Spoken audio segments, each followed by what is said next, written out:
Tito, capítulo 3, do verso 8 ao 15, assim diz o texto sagrado: Fiel é a palavra, e isto quero que deveras afirmes, para que os que creem em Deus procurem aplicar-se às boas obras.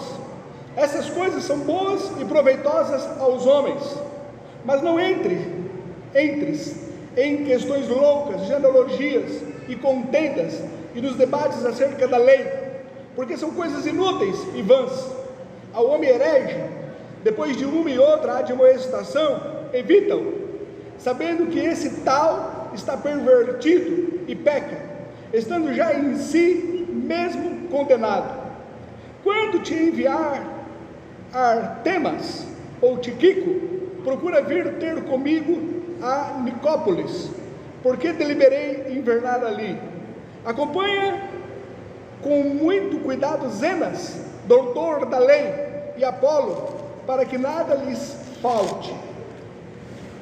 E os nossos aprendam também a aplicar-se às boas obras, nas coisas necessárias, para que não sejam infrutuosos. Saudam-te todos os que estão comigo. Saúda tu os que nos amam na fé. A graça seja com vós todos. Amém. Pai, mais uma vez na sua santa presença, eu suplico a tua graça sobre a minha vida, para que eu possa ministrar a tua palavra, sendo um instrumento seu, um vaso de barro, para que através da minha vida a tua igreja seja edificada, porque para isto o teu povo veio se reunir aqui, para ser edificado pela tua santa palavra. Suplico, ó Pai, me use como instrumento teu, para que eles ouçam a tua voz. Eu oro ao Senhor em nome de Jesus. Amém. Irmãos, poder sentar.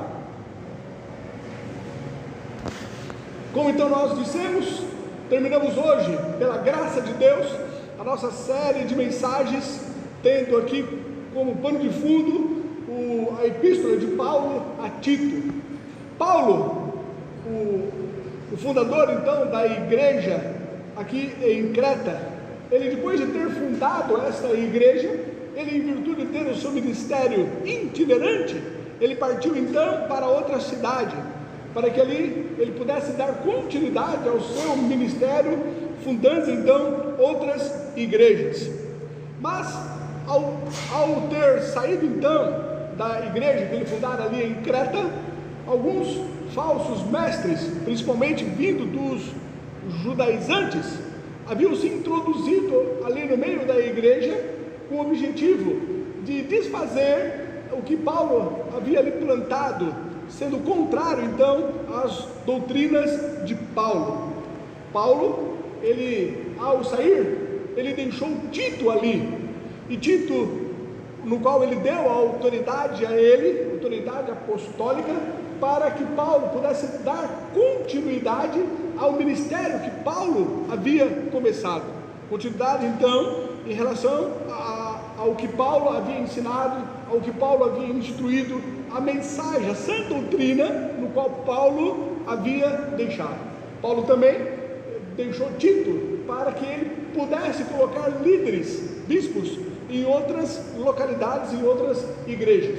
Isso foi o que Paulo incumbiu a Tito de fazer.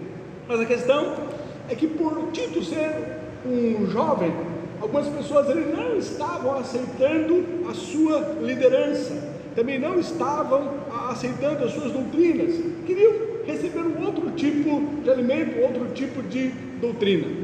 O objetivo então de Paulo, ao escrever essa epístola, é para que ficasse muito claro que a quem ele havia instituído de autoridade para estar pastoreando aquela igreja era o jovem Tito, e somente as doutrinas que foram ensinadas por Tito que deveriam ser recebidas como palavra de Deus. A Tito então é o que Paulo instituiu de autoridade para dar continuidade ao seu trabalho. Devido a essa postura de Paulo querer também exortar toda a igreja, nós entendemos que, não obstante essa carta, ela ter sido direcionada a Tito, mas ela também serve para todos nós. Pois bem, vamos agora no verso 8.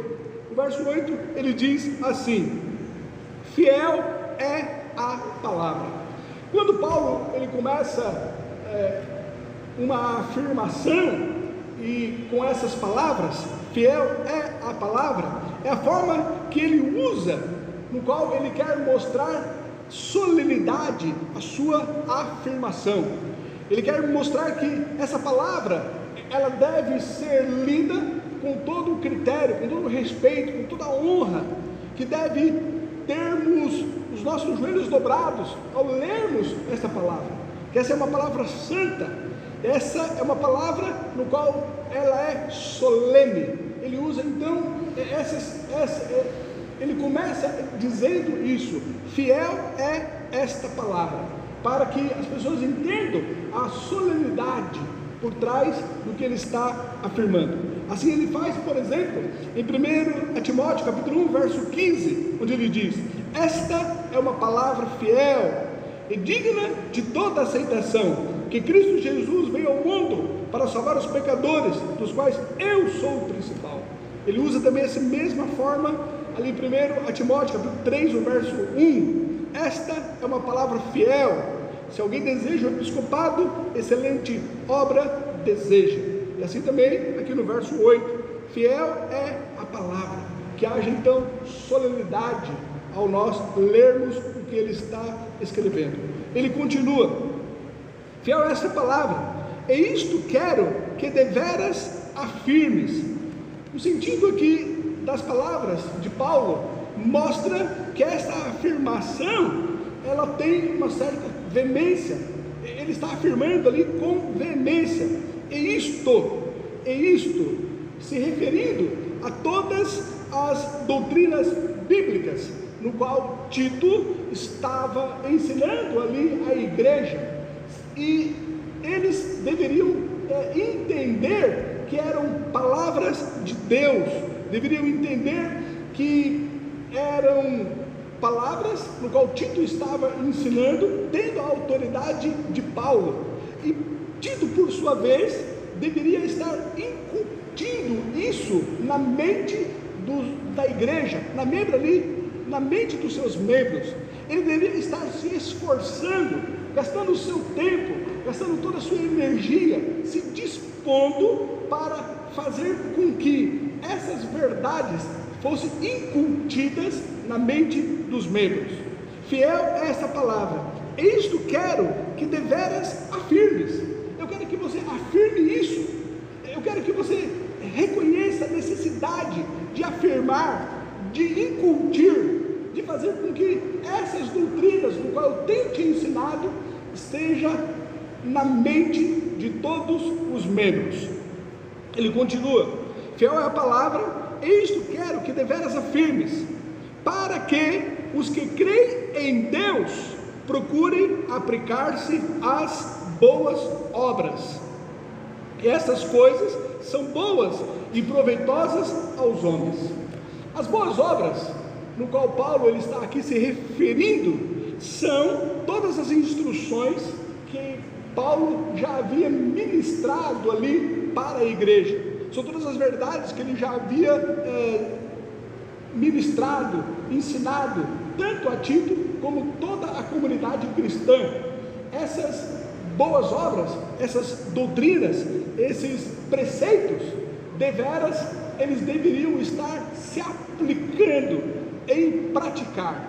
Aqueles que creem no Senhor Jesus Cristo deveriam se preocupar em aplicar essas doutrinas, deveriam estar gastando tempo, a sua energia, o seu desejo em aplicar essas boas obras.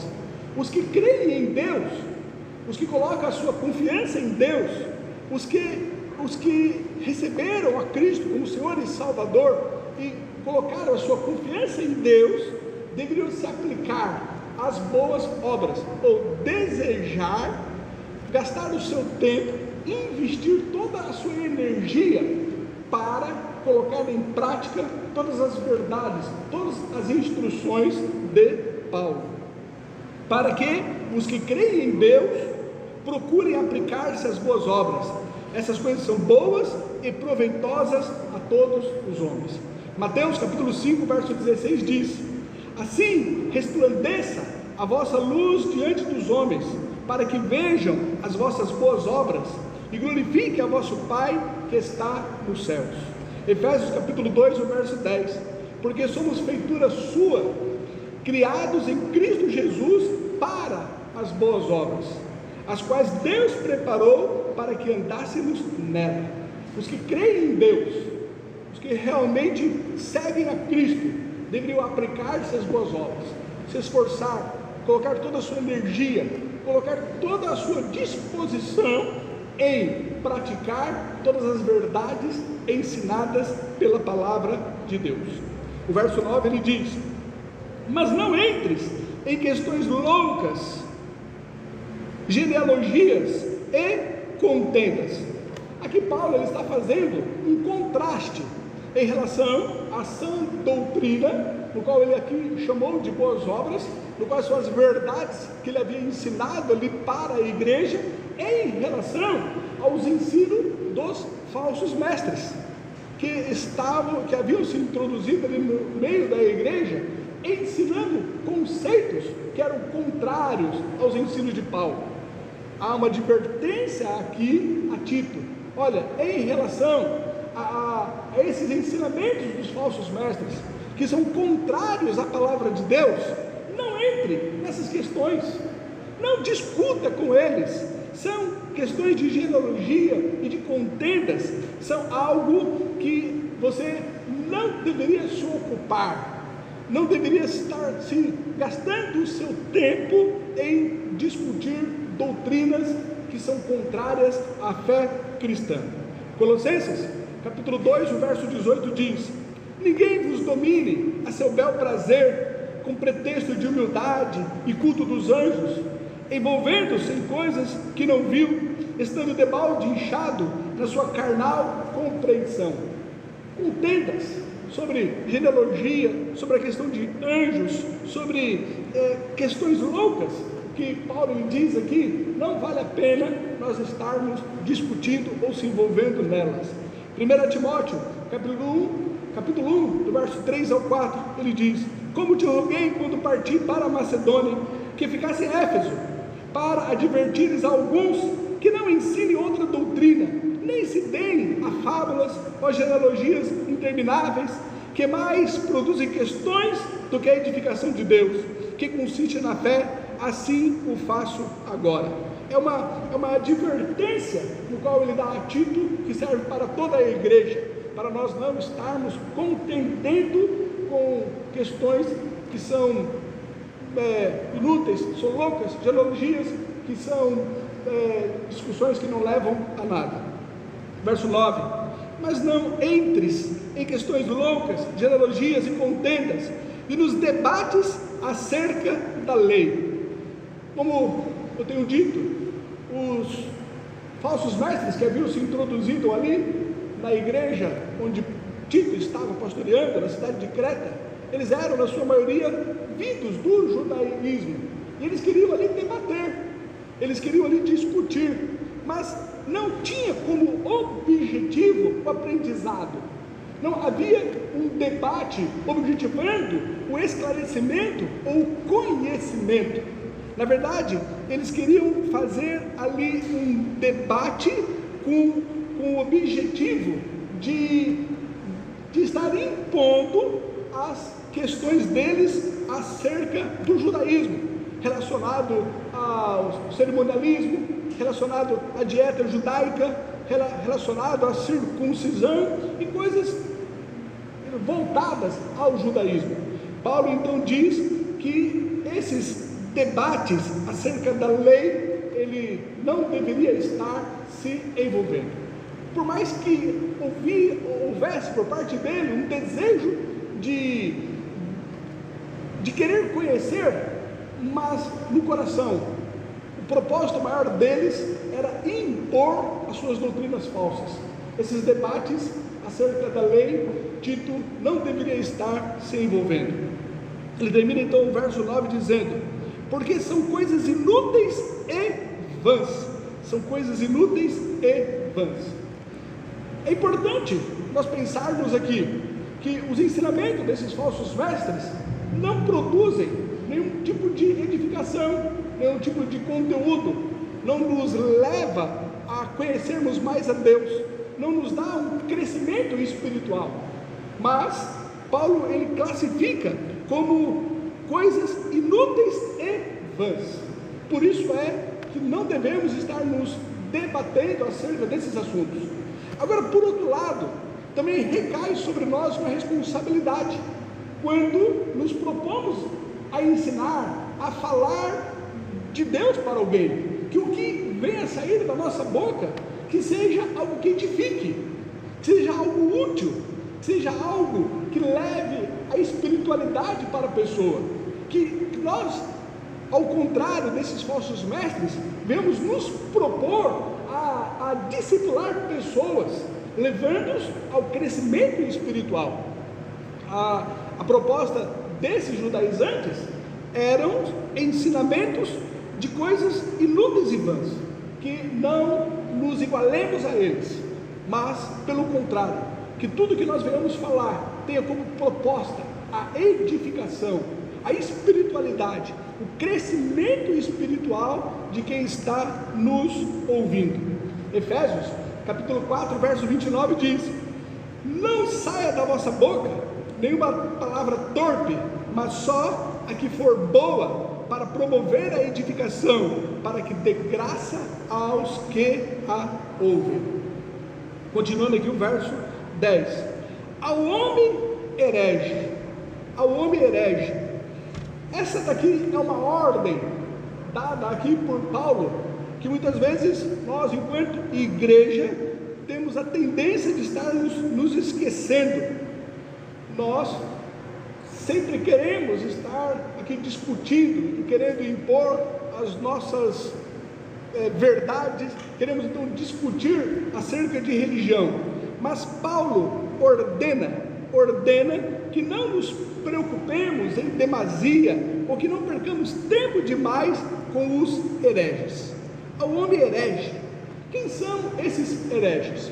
Paulo ele dá, quando ele usa a palavra herege, ele tem 3 significados no conceito de Paulo. O primeiro deles seriam aqueles que ensinavam doutrinas que eram contrárias à fé cristã, doutrinas que não diziam respeito ao cristianismo, como esses falsos mestres que, vindos dos judaizantes, queriam trazer para eles doutrinas que não diz respeito à centralidade da cruz. Então, a esses são chamados por Paulo por herege, mas também são chamados de herege por Paulo aqueles que também não reconhecem os ensinamentos de Paulo, aqueles que não reconhecem a verdade bíblica como a palavra sã e verdadeira. Todo aquele que também despreza a palavra de Deus, todo aquele que não vê na Bíblia Sagrada como um livro inspirado por Deus, onde é o próprio Deus falando conosco, não reconhece então nos 66 livros aqui a sã doutrina, a palavra de Deus. Esses também por Paulo são reconhecidos como herege. Romanos capítulo 16, o verso 17 diz: e rogo-vos, irmãos,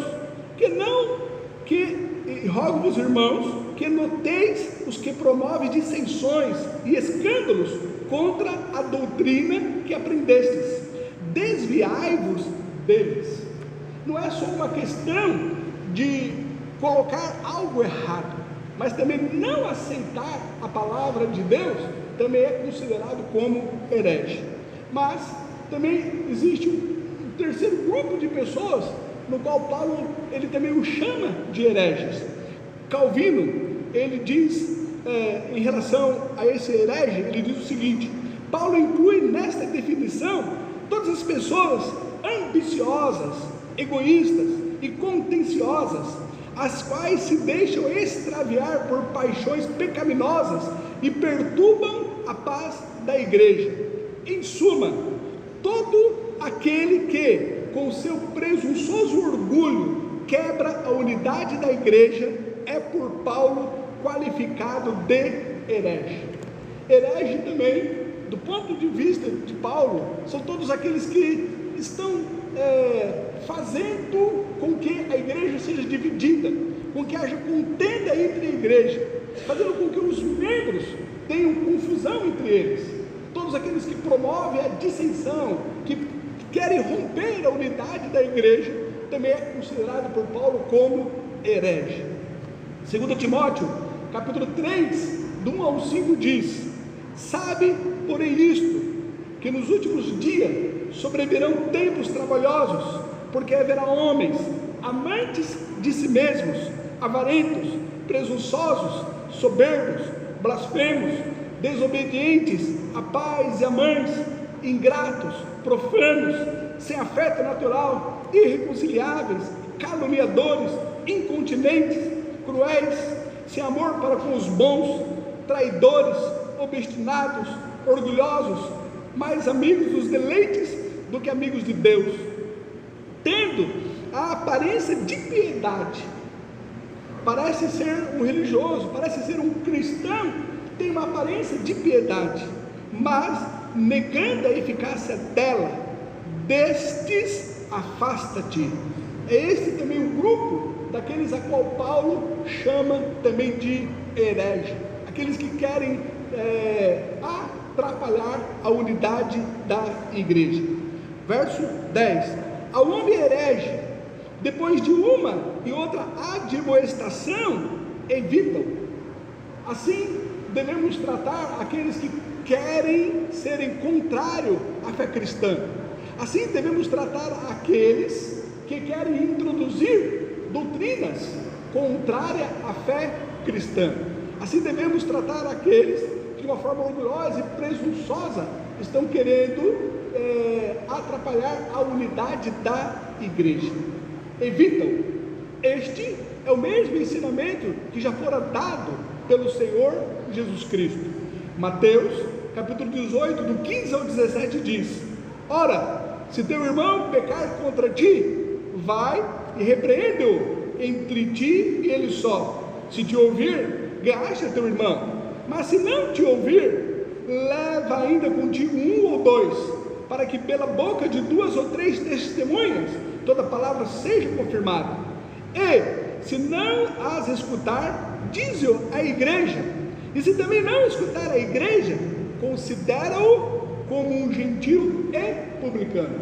Considerar essa pessoa como gentil e publicano é o mesmo de não reconhecê-lo como fazendo parte da irmandade, da cristandade, daqueles que fazem parte da família de Deus. Ou seja, evitam ao herege, aquele que está trazendo doutrinas contrárias à fé cristã, ou aqueles que não estão aceitando as doutrinas ensinadas pela palavra de Deus, ou aqueles que estão atrapalhando a unidade da igreja. Ele continua no verso 11: sabendo que esse tal está pervertido e peca. A palavra aqui, pervertido, significa desencaminhou, está arruinado. Os termos aqui é usado quando não há mais esperança de arrependimento para a pessoa. Essa palavra aqui, usada aqui no verso 11, sabendo que esse tal está pervertido, essa metáfora aqui, ela foi extraída do que era usado naquela época para os edifícios que estavam em ruínas, que haviam sido totalmente destruídos, estavam no chão e não havia nenhuma forma de reconstruí-lo, não havia nenhum jeito mais de reerguê-lo, ele fora totalmente destruído. Esse termo que era usado no meio então para as pessoas que faziam ali as casas, essa era a palavra, é esse termo que Paulo aqui ele usa, sabendo que esse tal está pervertido, está destruído, está no chão, não há como mais reerguê-lo. Ao homem herege, depois de uma e outra admoestação, evito. Por que deveremos evitá-lo? Sabendo que esse tal está pervertido e peca, está no chão e não tem como mais reconstruí-lo ou levantá-lo. Ele continua no verso 11: estando já em si mesmo condenado, estando já em si mesmo condenado. Os que não cedem às admoestações estão por si mesmos condenados, já que obstinadamente eles rejeitam a verdade. É demonstrado que o pecado deles é deliberado e, portanto, é inútil admoestá-los. Eles pecam, eles não querem ser admoestados, eles estão obstinados em relação aos seus conceitos, aos seus propósitos, e eles, por si só, por não quererem receber nenhum tipo de admoestação, a própria condição deles já mostram que estão condenados, sabendo que esse tal está pervertido e peca, estando já em si mesmo condenado. O verso 12 e o verso 13: quando te enviar Artemas ou Tíquico, procura vir ter comigo a Nicópolis, porque deliberei invernar ali. Acompanhe com muito cuidado Zenas, doutor da lei, e Apolo, para que nada lhes falte. Pelas palavras aqui de Paulo, Calvino, ele conclui que esse Zena era uma pessoa de poucos recursos. Esse Zena, ele seria uma pessoa muito pobre. Agora, o que nos chama aqui a atenção é que, não obstante a sua condição financeira, ele fora chamado de um mestre da lei. Olha aqui o que diz: acompanhe com muito cuidado as Zenas, doutor da lei. Não obstante ele ser pobre, não obstante ele ter poucos recursos, aprove a Deus agraciá-lo com o dom do conhecimento, o dom de mestre. Ele era um doutor da lei. Deus, ele não faz acepção de pessoas, ele distribui o seu dom independente da condição financeira, da condição social, ou da condição que a pessoa tenha. É a graça e a benevolência de Deus que dá, então, segundo a sua vontade, dons aos homens. Zena, um homem pobre, mas era um doutor da lei. Efésios, capítulo 4, 10 ao 12 diz: aquele que desceu é também o mesmo que subiu acima de todos os céus, para cumprir todas as coisas, e ele mesmo deu uns para apóstolos, e outros para profetas, e outros para evangelistas, e outros para pastores e doutores, querendo o aperfeiçoamento dos santos, para a obra do ministério, para a edificação do corpo de Cristo. É o próprio Senhor Jesus Cristo que dá dons à igreja em forma de homens, e aquele a quem ele, pela sua graça, quiser capacitá-lo e qualificá-lo, ele não distribui dons. Deus, há um ditado, não dizer que é muito propagado, né, por aí, que Deus, ele não chama os capacitados, mas ele capacita os chamados. Quando Deus, ele quis instruir aos doutores da lei, aos judaizantes, ele chamou ali aos pescadores, para que pudessem então fazer deles apóstolos. É isso que ele fez aqui com Zena, um homem de parcos recursos. Ele era um doutor da lei. 1 Coríntios, capítulo 12, o verso 28. A um pôs Deus na igreja, primeiramente apóstolos, em segundo lugar profetas, em terceiro doutores, depois milagres, depois dons de curar, socorros, governos, variedades de línguas. É Deus quem coloca, pela sua soberana graça, é Deus quem abençoa. O verso 14: e os nossos aprendam, é importante nós entendermos que o fato de nós termos nos convertido, de nós termos reconhecido a Jesus Cristo como nosso Senhor e Salvador, de nós sermos salvos na pessoa do Senhor Jesus Cristo, isso por si só não transforma o nosso caráter. O fato de nós sermos salvos e vistos por Deus como justos, isto por si só não transforma o nosso caráter. Na verdade, nós devemos estar aprendendo da palavra de Deus e nos deixando ser trabalhados por Deus, sermos transformados de glória em glória, buscarmos então uma vida de santidade, deixarmos que Deus nos leve à casa do oleiro, nos quebrar e nos fazer então um vaso novo, para que nós sejamos transformados por Ele e passar então por um processo de santificação. Nós, ao sermos salvos, nós iniciamos então um processo de mudança de caráter, de transformação de vida. Paulo, ele falando à igreja de Corinto, no capítulo 3, ele diz: irmãos, dando a entender que aqueles a quem ele estava se direcionando eram cristãos, ele chama de irmãos. Irmãos, não vos pude a falar como a espirituais, mas como a carnais, como a meninos em Cristo.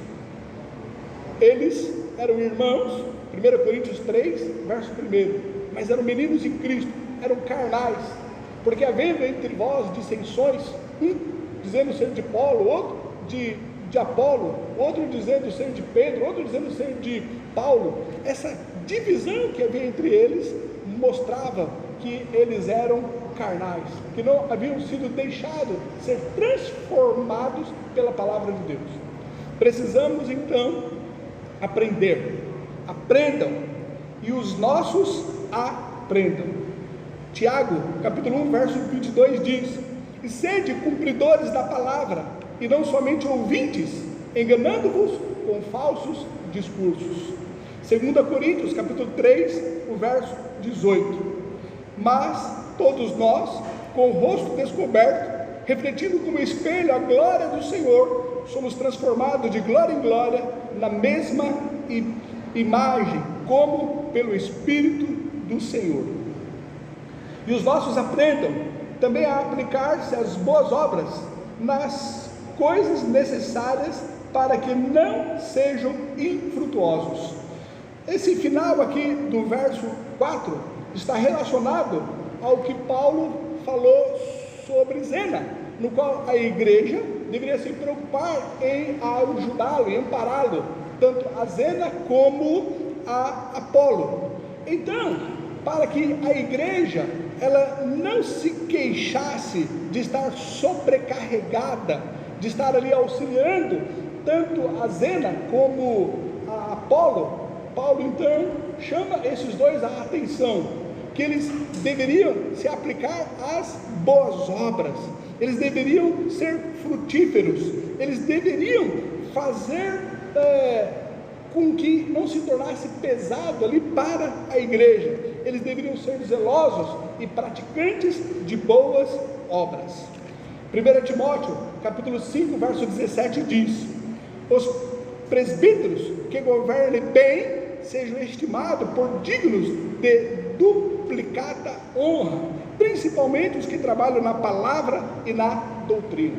Devemos honrar sim aqueles que estão na liderança, mas aqueles que governam bem, e aqueles que verdadeiramente estejam trabalhando na palavra e na doutrina. Por fim, no verso 15, nós temos aqui somente uma saudação final: saudam-te todos os que estão comigo, saúda tu os que nos amam na fé, a graça seja com todos vós, amém.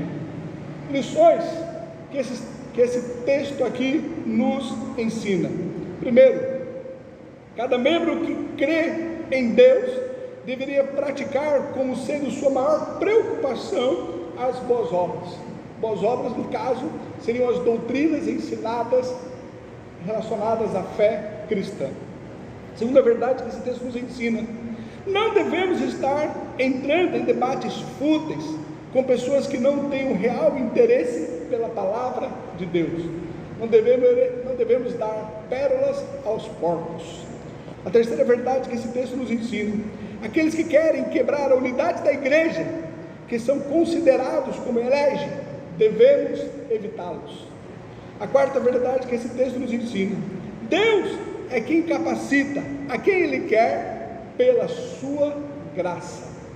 E a última verdade que esse texto nos ensina: as mudanças em nossas vidas devem ser um aprendizado diário.